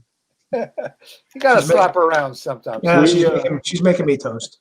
We did a tribute show for Craig Goldie, where it would paid homage to Craig, but he had to do all the work. And it was basically all the band members, all the bands that he played in, starting with his very first band here in San Diego. And it was kind of like a retrospective of all the bands that he was in, and all the band members came on stage and played with him. And we even had 3 members from Jafria come in and flew them in. And it was a one-off show, never to be repeated or seen again. And it was a great evening of music, man. And it was all built around Craig, and it was all about his history and his career. Now he was one of the original guys in Rough Cut, right? From San Diego. We had guys from Rough Cut come out, and Jafria, and his first band in San Diego. The name evades me at this moment. I'd have to get the flyer, the poster. But yeah, it was amazing, man. You talk about a lot of hard work to put together a 2.5-hour show, based around all your bands and all the set changes, and you got 2 sets of drums on the stage, and it's just it was one performance after another and one band after another. And Craig's a true professional, super nice guy, and man, that was one show that I wish we could tour and bring to the fans. It was really amazing, but it's just cost prohibitive, to have Rough Cut, Jafria, and all of his bands, and Dio, and it's just, I mean, you'd have 30 guys touring, What's he doing? Well, I guess not doing much now, but is the Dio Disciples is he still doing that? The Dio Disciples thing? Is that I haven't talked to Craig in a couple of years, and it's like this last year has just been a vacation for everybody. No one's doing anything. Yeah, well, that's the thing. Well, Thirsty One, since this was supposed to be, like, as we said, let's get back to the 80s. To be the Orange County metal scene in the 80s. So continue on, Thirstmeister. Now you could get back to your drug trip there, Andrew. You could start floating around the room. Actually, I need to go take my trip. Okay, I'll let you guys talk for a while. Now, is this an acid trip you're taking? I think so. I met Andrew. Andrew was the promoter. Andrew promoted the Snoo Zebra show. You did? Snoo played with Zebra? Wow, yeah, we played with Zebra. Zebra was still around. Okay. I guess, yeah. Same band? Same 3 guys? Original same. Wow. 3, yeah. Okay. He sounded really good. It was a fun night. We had a lot of fun that night. Okay. Snoo and Zebra. Interesting. Yeah. Okay. Go take your piss, Andrew. I'll take a shit. If I'm not back in a while, you know why. Yeah, okay. No, we don't. We don't want to know why. Thirstmeister. Bobo, here we are. Yeah, interesting. Always good to talk to you, man. This ended up being a really good. I'm glad you called up Andrew. Literally, Andrew and you would get along. You guys could go on for hours about all that garbage. Yes, interesting. Well, we play. I talked to Andrew. Are you back, Andrew? No, he's banging his brother or something on that weird bed. Remember that bed he kept showing? Oh, now he showed up his microphone. That's good shit. Jesus. But, so what the fuck were we talking about? We came in last minute. Well, we were talking about the Orange County scene, the Eden parties, at the ending Eden parties we had, which were just, that was fucking insane. All the cops that showed up, and we had like 800 people in our little rehearsal, like the whole parking lot there was an industrial parking lot in Garden Grove, Joy Street. That's right. Man, some Eden great Productions. memories there. I think And I almost got everyone stabbed knew that about night. it. Remember, I got chased around the building by it. I remember The some killer chick. wanted to What was stab that? me. Some chick was trying to stab you. Yeah. And then the cops were coming in. Me. A bunch of cops came. This is back when the guard. I mean, they weren't like Huntington Beach police, like most Orange County police. Well, you know. Well, you know, Orange County or Huntington Beach police, you don't want to fuck with. But these Garden Grove cops, they were coming around and They were smoking weed with us. Well, they're like, the one guy's like, hey, when are you're having another party? When are you? And I'm like, no, I'm saying, I'm asking about the party. Go, it got out of hand, which it did. Word just got out. And there was like 800 people. We invited like 100. And I said, hey, I'm sorry. He's like, shut up. You're having another one next weekend, right? And I'm like, no, I'm sorry, officer. He goes, shut up. When you have one next weekend, here's my card. You call me this week, let me know. I want to make sure I take the day off. So, man, you got some fine looking women here. I'm like, okay, sure. And I remember Dark Angel was supposed to do the one weekend after that. But then at the end, like more cops showed up and you remember they opened up the back door and we had that loft and it was like bellowing. We had like about 100 people on that loft. And just everyone yelling, and they open up, and everyone's like, yeah. And he's like, holy fuck, you got to close this shit down now. Yeah. I remember we got those kegs of beer. Our buddy, we'll just say by the name of James, he worked for the Pacific Amphitheater, Ogden, that did all the concessions, all the beer and everything. He was like the main guy. He goes, don't worry, I'll be able to get you guys kegs. And we were like partners on it. We said, it was like $10 to get in or whatever, $10 donation. So, and Bob could pay for it. And I remember I don't know if you were with it, but Jeff Hall took his pickup and he went over and it was an Elton John show at Pacific Amphitheater. And James just came in, went to the thing during the whole concert, waving everyone, grabs a couple of kegs, like 3 or 4 kegs, big giant boxes of wine. We made these wine coolers and they just put them into Jeff's truck and Jeff's like freaking out, like, holy shit. And we just brought the kegs and we had the jockey boxes, with ice and everything. I mean, it was a really well done party, man. And the kids today, they just don't party like we used to. They don't know, man. They don't know what rock and roll is. Dude, everyone was so fucked up. Oh, there you go. Pile Driver. Yes, I do. I remember that album. I totally remember that album cover. Yep. That album was a spoof. He did that as a joke. And it was such a big hit, he did another one. I know that Andrew told me that. Wow. Yeah, no. It was supposed to be a mockery of extreme metal at that time. I totally remember. Were they Texas band? I thought they were East Coast. Let me look up the notes here. New York City, yeah. Okay. HME Records, New York City, 1985. That's Heavy Metal Records from England? The British? It says HME Records, 250 West 57th Street, New York, New York.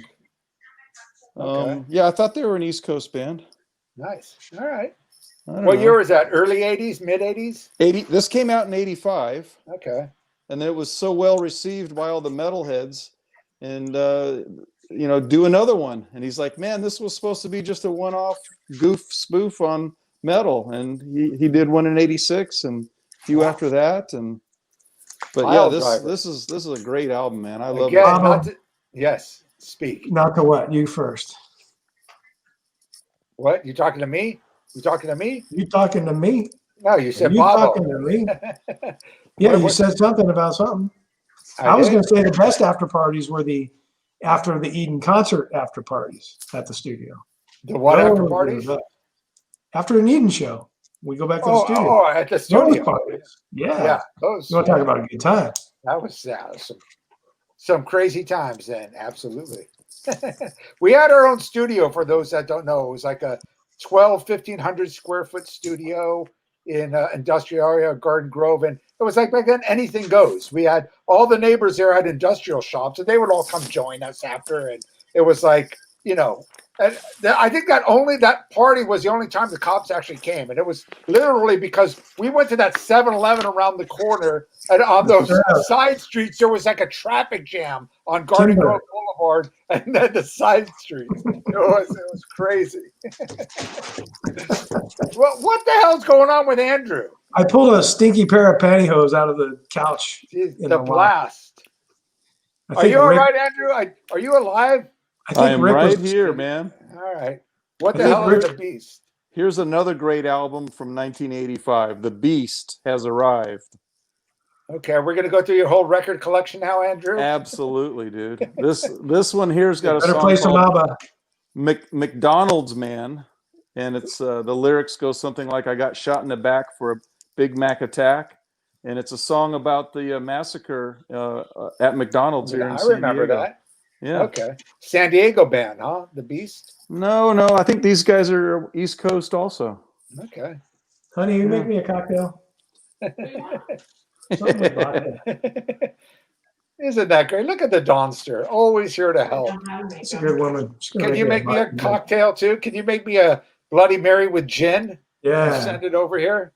and some toast. And some toast with a little bit of peanut butter on it. Make me a vodka drink and some toast. Dinner Like with a time for Pellegrino? thirsty one. They call that the Lake Elsinore extravagant dinner there. We're at the Lake Bar right now. Bloody the Mary Lenny Lake with Bar. toast. So, Bobo, Elsinore. you know, when you and I originally talked this evening about this podcast, you really Yes. had an agenda. Well, I just said we'll talk Let's- about because we talked Let's about get the- into it. Okay, get into it, dude. Let's What you did know, I say? I said it's your call. let It's the your truth show. be It's the- told. Thirsty Spickle show. I think Bobo needs to put up a picture of him back in the day because he was one sexy man. This guy used to get Hey, tang They- more they've than the seen- band. they've Bobo seen got more the- ass than the band did. They've It was seen man the ass, but it was more ass.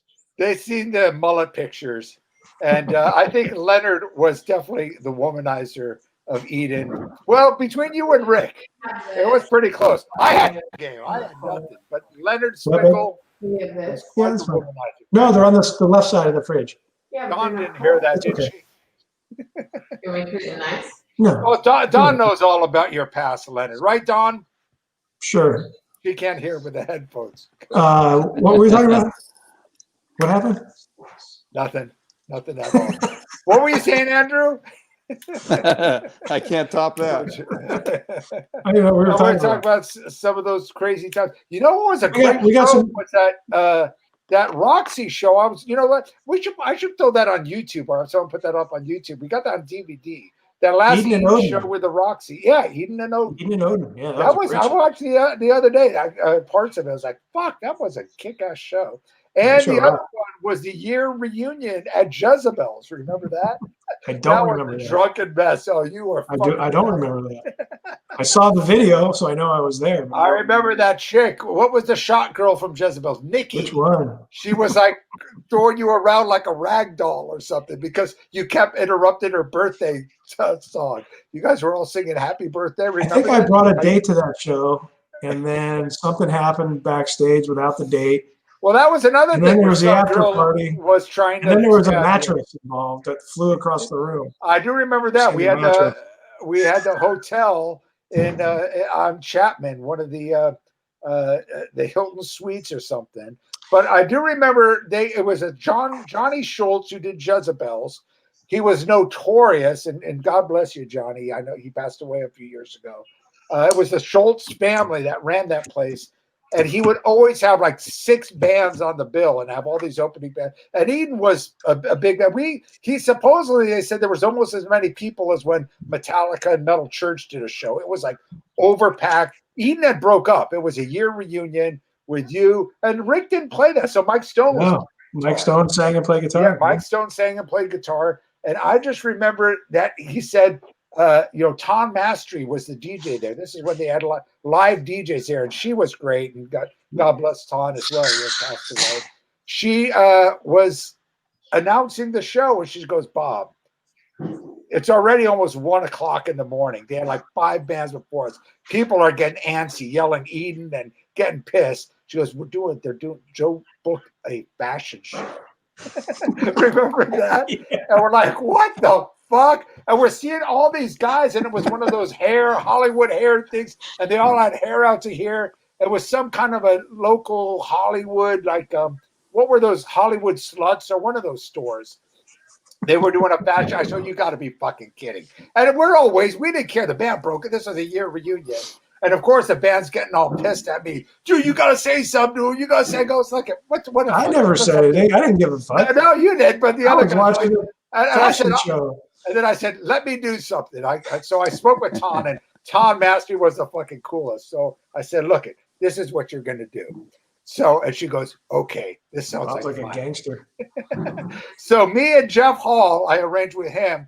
Tom Mastery did the fashion show. Everyone's booing and throwing shit on stage, and all these posers are coming up. And then she goes, for the finale, blah, blah, blah, says something, Bob and Jeff.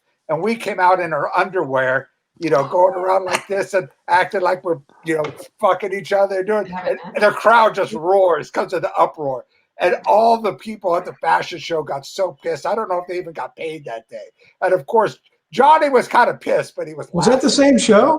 That was the reunion show? You were so wasted. It was right before Eden came on. Jeff Hall and I jumped on stage in the crowd, and that got the crowd going. And then we got Eden on right after that. But Todd Mastery was great. She did it for us and announced us. And it was the one thing I do remember. They had to build the stage bigger. They did a stage extension or something. They had a construction crew come in and build the stage bigger. You fell off, didn't you? Yeah, on my side of the stage, there was like this 12 by 12 hole right in the middle of the stage. So in my drunken stupor, I kept thinking, don't step in the hole, don't step in the hole. And sure enough, I went right into the hole and did a backflip. And I was using Alex had like this brand new Samson wireless system or something. It was like a few grand, and it fucking exploded. And his brand new Jackson guitar from his endorsement I was playing, that fucking broke. Dude, we had to stand you up half the show. I know. Pat Redding or one of the roadies had to stand you up because you kept falling over. I don't remember playing that show. I remember little bits and pieces. I saw the video. It was pretty cool. It was a fun video, especially when Nikki threw you around like a rag doll. Well, Bobo, that night at the Hilton. Yes. Do you know who I spent the night with on the floor? Hold on, my go ahead. You know who I spent the night with that night at the Hilton? Headphones. At the Hilton Suite? The Dawnster. The Dawnster. The Dawnster, right? Yep. Yes. That was the beginning. Oh, look at that. Leonard Spazzali. That was the beginning. So that would have been 1988. That was the end. That was the end. Wow, I was trying to get some action, and she would not give me any action unless I married her. And I said, I am not fucking marrying you. The end of the beginning. And then 20 years later, she stalked me on Facebook, and here we are. How long together now, honey? 10 years. She says 10, but I think it's 150. Yeah. Well, I think I've known the Dawnster for over 40 years. That is correct. The August Redmond Days, 1981. The original Crave. You were an underage girl back then. John says you should remember that night. You were in bed with us or on the floor with us. No, he was in bed. Oh, you were in bed. I was in bed with. You and I, the three. We weren't on the bed. We were on the floor. No, there was like about 10 people in that room. All I remember is that we were wasted, and there was like a mattress that got thrown somewhere. Yeah, see, exactly. The mattress. That's the last thing I remember, seeing that mattress. The rock and roll days, yes. And I woke up the next day and I don't know where I was. You could come back, Andrew. We're not ignoring you. And Dawn was gone. Dawn left me for 20 years. But now she's back. Now get in the frame, Dawnster. Before we end this thing, get in the frame. We're going to end it? We haven't even talked about... Well, we're already... Yeah, but you can edit all the stupid Andrew shit out. No, we're not going to... Matt's got to post this up by tomorrow. That's what we got. He's got to post this up tomorrow morning. So we're not going to edit shit, dude. It's everything. That's what I said. Everything goes on this one. So let's talk about the action that you used to get, Bobo. I got no action. Are you insane? I got no cum bubble? I got no action back then. Tell us how you met Kimber. I want to know about Tiff. I want to know about some. You're the one with all the action. I don't know. Most of the girls I brought over to the studio ended up with you anyway. It's actually a true story. It's a sad but true story. Yes, And I didn't do it because that guitar player, he's like really sleazy. I don't like. And it's like, I didn't do that's it because funny. That's just the way he is. And then the next day, I know they show up with you at the studio, hey, with their arm around you. It's like, all right. Leonard was quite the man. Well, let's talk about the Acacia. And Baba, you were my pimp. Say what? You were my pimp. I was. I had to buy you and Mike Stone. You guys lived in the studio pretty much. Pretty much during that. You lived it. We had like a little loft upstairs. And that was your meal of the day. We would go to a happy hour at this classic old place in old restaurant, like Garden Grove, right on Main Street. Yeah, it was kind of like a suit and tie kind of restaurant. It was like a really old school Garden Grove restaurant. And they would see us come walking in. And we would just take advantage of the happy hour. And that was when we were drinking them Bloody Marys. And we'd order, you would always have to call me, bring your credit card to pay. And that would be your meal for the whole day. You would just have the cost you $1.98. Yeah, well, we used to go to the Black Angus. That was our Black Angus. That was the other one. Yes, yeah, Black Angus. Yeah. We were used to like eating those little like chicken wings and carrot sticks. Dude, and then one day we saw the sign across the street at the Acacia Room. It said happy hour. It's like, fuck, let's go try this place. And we walk in, and it's a bunch of old people in tuxedos and, old fuckers. They had big giant ribs and, full turkey legs for happy hour. So we were starving. We go in there. See, they don't do that shit no more. For those that don't know, remember after happy hour days? Remember like after 4 days, we went back and they had little tiny weenies in a bun. Like, fuck, because I knew you guys were taking. You guys aren't coming back here anymore. Yeah. The Red Onion had the best one. They had a good happy hour. Yeah, really good. Remember Margaritaville? Wasn't it Margaritaville? Had the margaritas? Margaritaville. What was that? Was that? Yeah, was that like a margarita bar or something? I don't know. Oh, they did. Well, they did have the killer margaritas. Yeah. Absolutely. Hey, you know who I ran into recently at a last couple of snoo shows was Scott the Roadie. Oh, really? Remember Scott the Roadie? Yes, I do. Yeah. Where does he live? He still lives in Huntington Beach. No shit. Yeah. Did he know that you guys were playing, or you just ran into him? Yeah, he came and saw us play. Well, Dan was playing bass for Snoo, and Dan and Scott the Roadie were best friends. Yeah, you told me that. He worked with Eden. I don't remember that. This guy, Dan. Interesting. I think I might remember him if I saw some pictures. Okay. But yeah. You all right there, Andrew? Are you Andrew's driving to the Hooters. He's like he's in a are you like in acid days, or what's going on there, Andrew? He can't let go of the podcast. I'm making a drug run. Oh, are you actually driving? I'm driving. What did you do? Take your laptop in your car with you now, or no? Actually, I'm doing all this with my iPhone. It's amazing. Oh, okay. Very technologically advanced. What's with the red light here? That's my flashlight, so you can see me.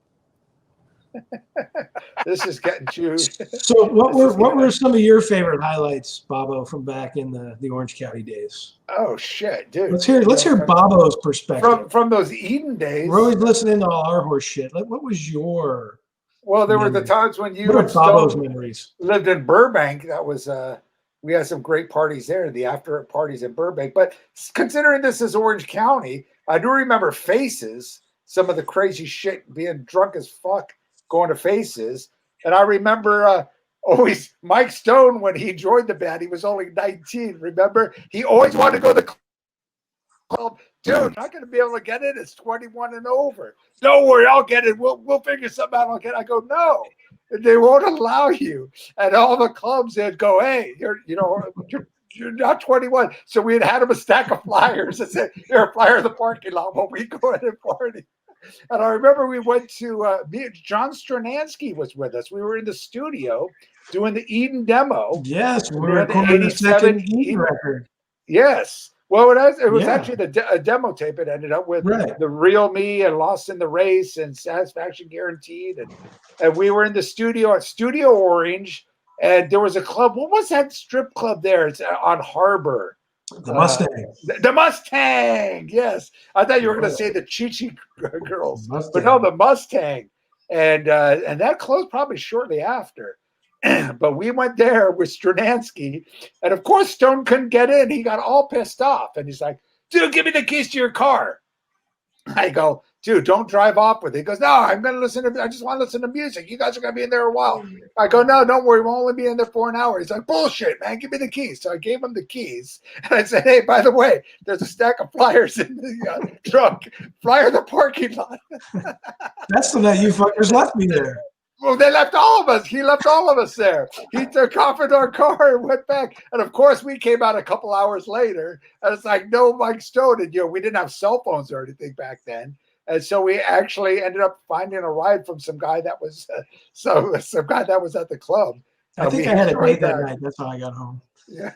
No, I think you came with us. Or did you? No, I didn't. You and Stransky. Okay. No, it was just you guys. Interesting. Anyway, hey, Andrew, are you still there? Andrew's gone.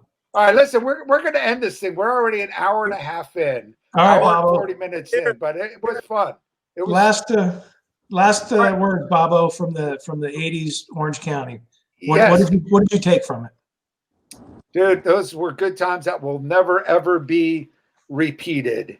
And Orange County was a huge metal scene of its own. We had our own scene in Orange County. Everyone came. It was a whole, you didn't have, everyone knew like the Hollywood was kind of the sleazier scene. Orange County had the hotter beach chicks, healthier. It was just a whole different kind of scene. And all the LA bands would come out to Orange County, to a lot of the clubs. So those KNEC nights and everything. And KNEC pretty much dominated Orange County because they were based in Long Beach. So they had, the places in Redondo. I mean, you remember Andrew, right? I miss KNEC. He's from Texas. Oh, you missed all that. Oh, it's a great show. But he doesn't know. No. He doesn't know where he is right now. When I lived in Huntington Beach, they were on the radio, and it was that's the only radio station I listened to, basically. And trying to remember DJ Will. I hung out with him. Okay, so you're talking about KNAC.com then? Yeah. So that's no, that's later. But when I lived, DJ Will was KNAC.com. Got it. Right. Yeah, he's a great dude. Well, when I lived in Huntington Beach, man, it was like 105.3, I think, and they just rocked. 105.5. 105.3 was a San Diego station. Yeah, that's right. Yeah, no, that was good. Yeah. I totally enjoyed it. Right on. So, any last words here, Andrew? Yes, Bobo. The 80's Orange County Metal was a great fun time, and I'm glad I was a part of it. Never forget it. Yeah. I got to say the 80's were good to all of us. It was a formative time. You didn't know what was, going to come later and, what things were going to evolve into. And it was just, it was cool to be a part of it, man. It was awesome, All right. Any messages you want to leave to Lars and James from Metallica? Because they'll be watching. Oh, Lars, you owe me $20. Yeah. No, man, lifetime fans and thanks for taking time out to hang with nobody back in the day. It's pretty cool. Hanging with the dude. Well, thanks, Bono. Good times tonight. Well, thank you for the short notice. This turned out great. See, you never know. You never know. We'll have to do a part 2 of Orange County. Maybe get some other Orange County. Maybe we'll get Mike Stone on. We'll see if you'd be up for that. That would be fun. Hey, do you ever do live broadcasts from on the scene? No. On location? No, we could, but we just prefer doing the podcast. So I will send you guys a link. Your shit out. Yes. Is there anything you need to promote? You want to promote? You want to put your name out there? Say it now. Give your Andrew. props. Yeah, the dude. The dude. I'm thinking, you should come out to the heavy metal swap meet whenever we have the next one. And it's a great time. Jag Panzer 3 years ago flew in from Colorado and played. And every year they've got a great band. And it's a cool one-day event once a year in San Diego. Wow. Okay, San Diego. I know I used to go to one at the in Cerritos or somewhere, the athletic club or something back in the late 90s, early 2000s. They had a really cool record swap meet there. It wasn't all metal, but a lot of metalheads hung out there. Yeah, no, it's a big event. It's next to a winery and a brewery and restaurants, and it's outdoors and a bunch of tents, and DJ Will comes out and DJs, and also I'm driving, so I'm not totally focused. But After all these beers, you're driving. Jesus Yeah, and all Christ. that weed and the edibles and all that. Oh, dude, High come alcohol, on, man. IPA. Pull over. flashlight. Look, Who the fuck is he thinking is Curtis? All right, we don't condone this. We don't promote this. We're gonna have to kick your ass off. who's Yeah, the that's lead bullshit. singer of Hyrax? Help me. Caden DePena. I think he's just pretending he's driving. Yeah, I think so. it's He wanted to be Curtis. I want to have you come out, and I'll hook you up with Brian, who coordinates it. Let me know. Are you going to do it this year with the COVID and all that, or is it when did you do it? I'll let you talk to Brian, and I'll reach All right. out to him, and I'll see what the update is. But it's a good time. I would love to come out. Down to San Diego, man. Very cool. Right Leonard Spickle, what can you promote here? Any new sites you want to promote, or is there? No, you know, I'm just not going to whore myself out right now because I got absolutely nothing going on. So, Well, there you go. All right. you know, What about the Donster? Any last word from the Donster? she's making me a tuna pot pie. I was just going to say. All right, Donster, you make that pie for us. What about you, Bobo? Where do we find Bobo? Oh, yeah, people know where to get us. Shockwaves.com, CMSPN.com. We are on the CMS Podcast Network. You can check out the Shockwave Skull Sessions, the Classic Metal Show, the Aftershocks Podcast, and Talk to Me, all on the CMSPN.com. So check that out for sure. Thank you again for the short notice there, Thirsty Spickle. And Andrew, if you're still there, thank you, my friend. It was a great addition to the show. So Bob, this will be good interesting. time. Bob, good time. Later, bitches. And make more movies. Love your stuff, and it was an honor and a pleasure to be on tonight. And thank you very much. Absolutely. I'll send you guys a link as soon as it's posted. Hey, All right, gentlemen. Thank you fuck again. off. All right. Later. Go fuck yourself.